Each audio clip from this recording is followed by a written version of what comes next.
the New York Times best-selling series. Ivy plus Bean. What's the Big Idea? By Annie Barrows, Book 7 plus Sophie Blackell. Bean gets antsy. There had been a problem in Bean's house. The problem was staples.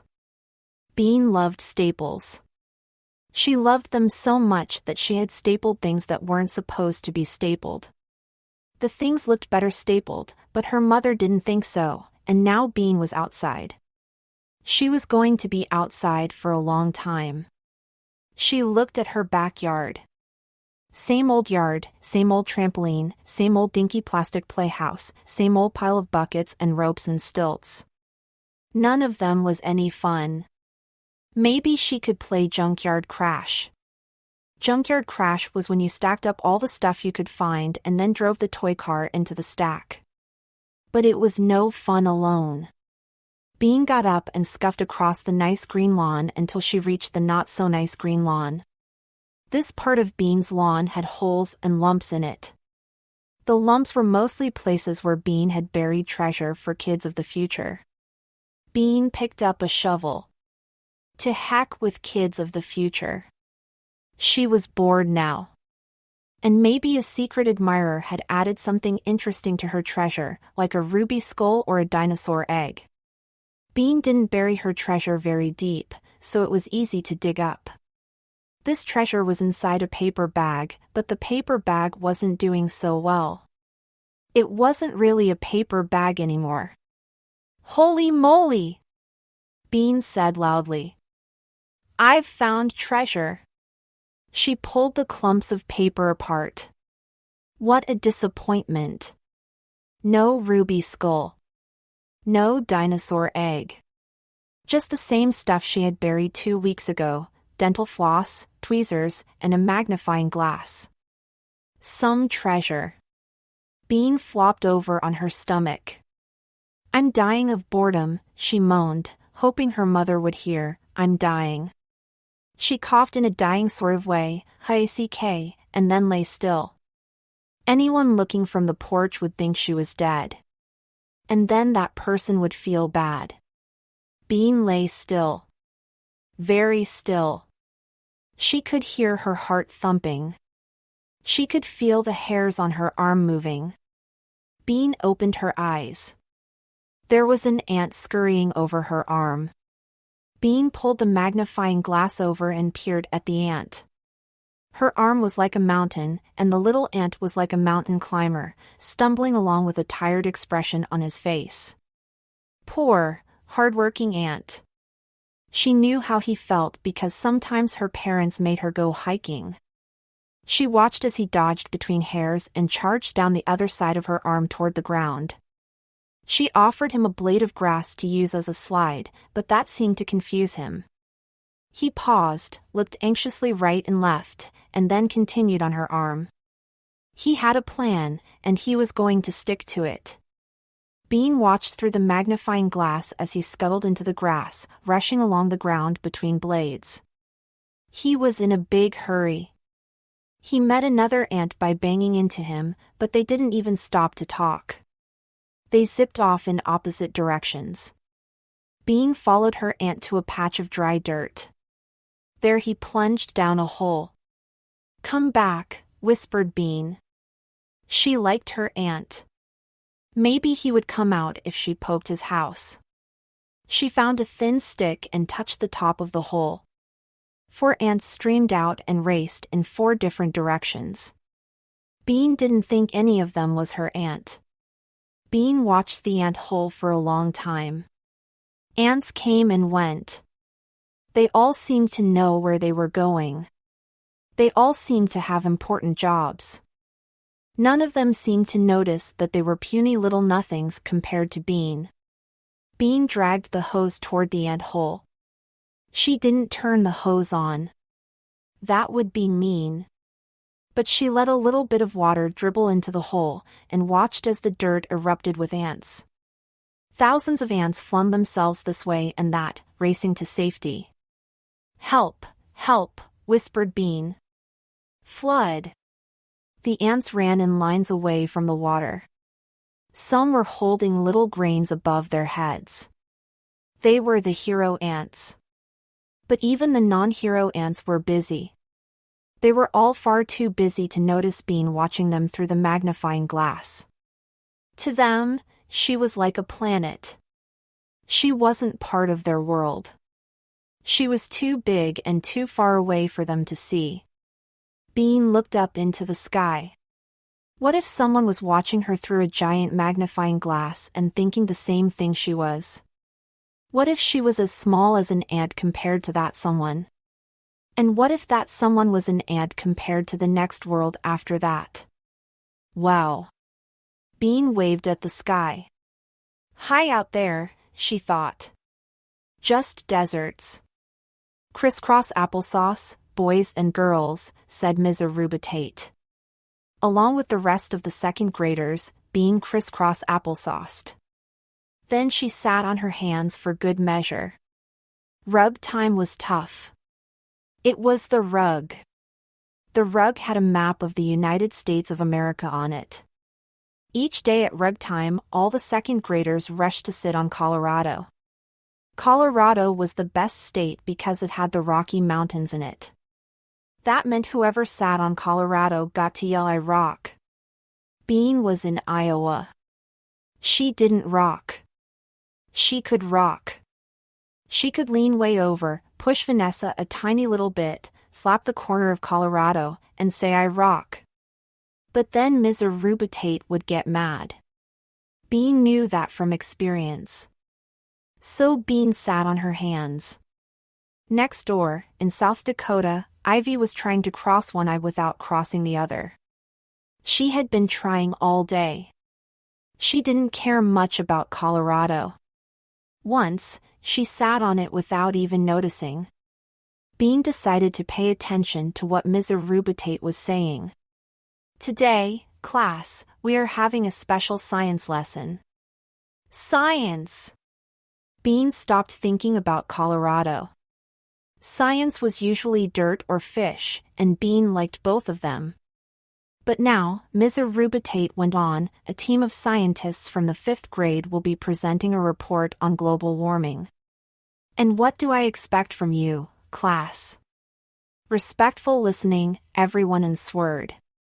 Almost everyone. McAdam was pulling Nubbies out of the rug, and he didn't say anything.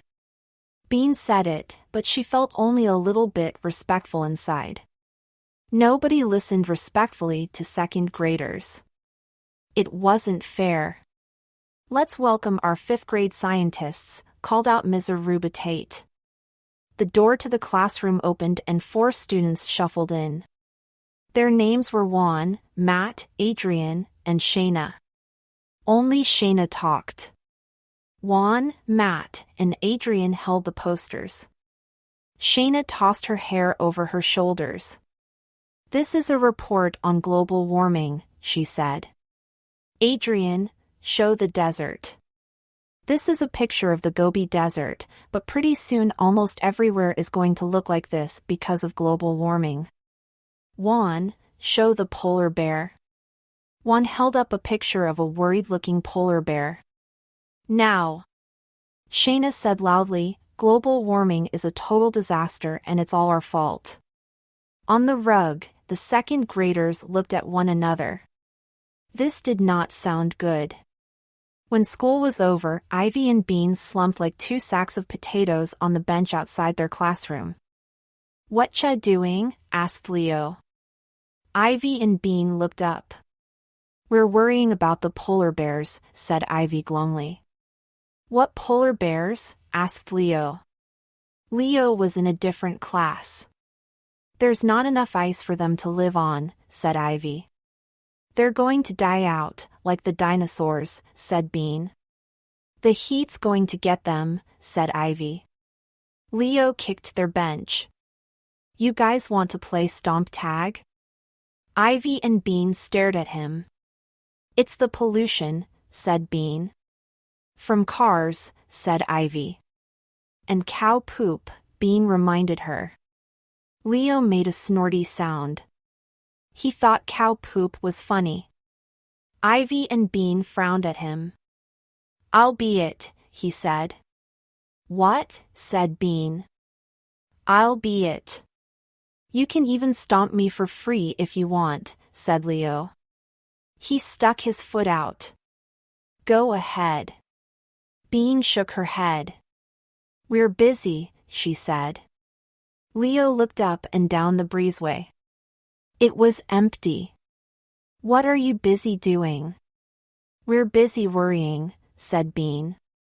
After a while, Leo found some other kids who wanted to play stomp tag, and Ivy and Bean got up and began to worry their way home. Poor trees, said Ivy, patting one.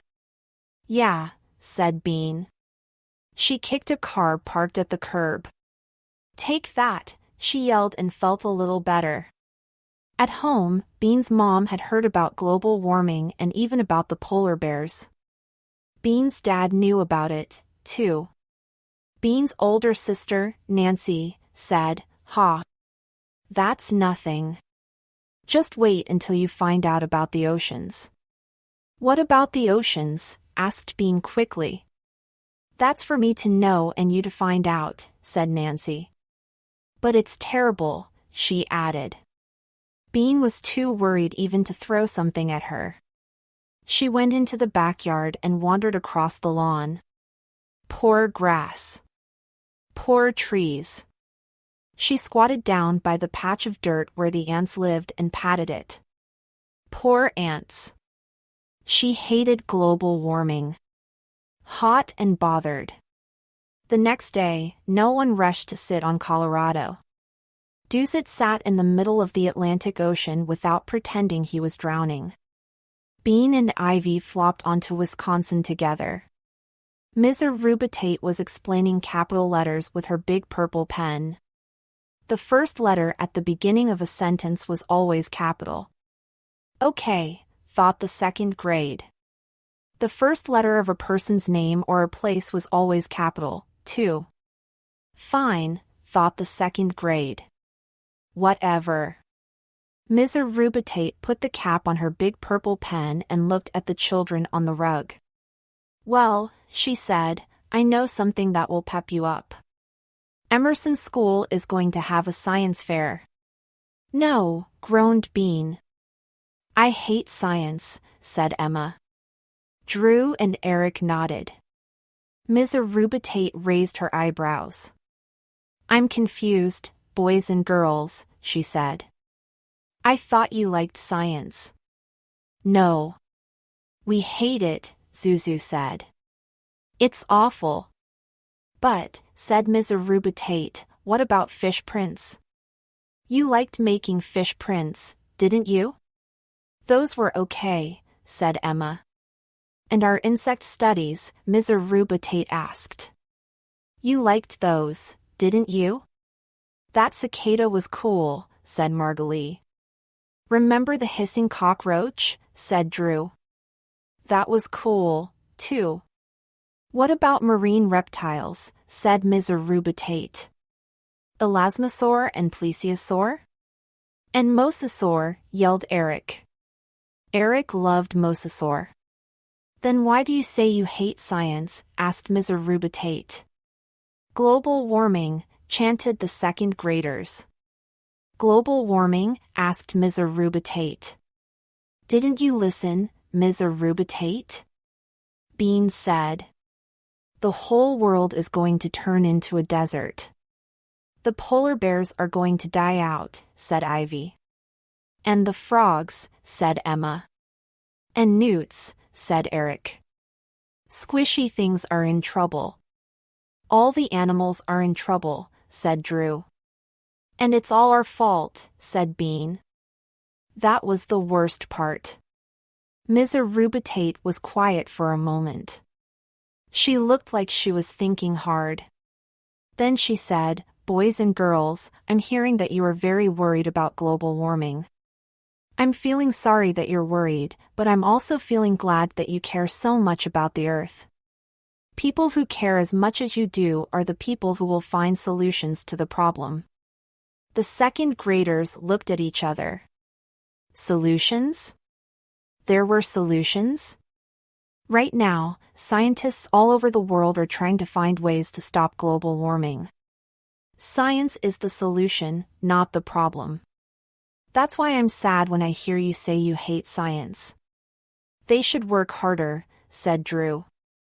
Ms. Arubatate looked at him.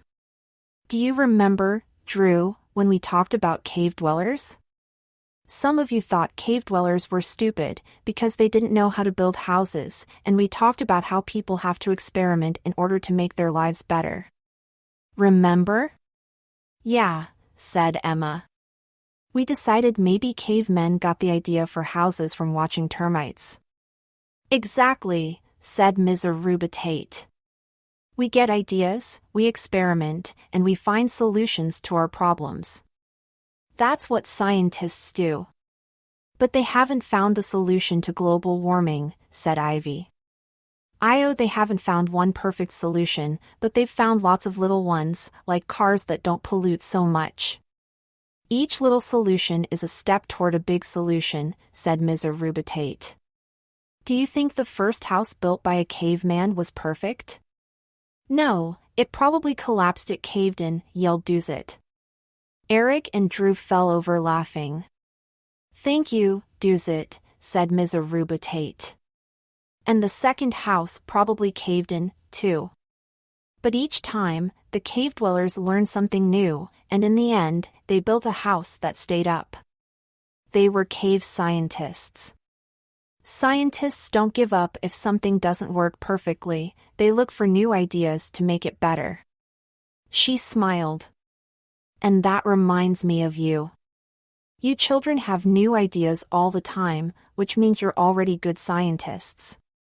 Each one of you could come up with an idea to fight global warming. But we're kids, said Vanessa. You're kid scientists, said Ms. Arubatate firmly.